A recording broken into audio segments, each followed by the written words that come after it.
teks beritanya. Nah, nanti kalian diskusi sama-sama, ya. Nanti kalian diskusinya itu menentukan judul beritanya, orientasi atau teras berita, terus peristiwa apa, terus sumber beritanya dari mana, terus terakhir penutupnya. Oke. Jadi ibu bagikan satu persatu per kelompok. Nanti baru maju ke depan, oke? Waktu diskusinya hanya 5 menit, ya. Ya, Bu.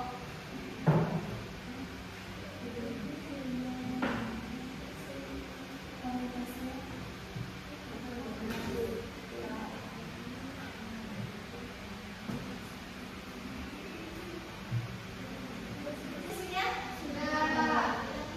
Oke, kalau sudah selesai, silakan presentasi terlebih dahulu kelompok 1 maju ke depan. Beritanya nggak usah dibaca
untuk kebutuhan pokok.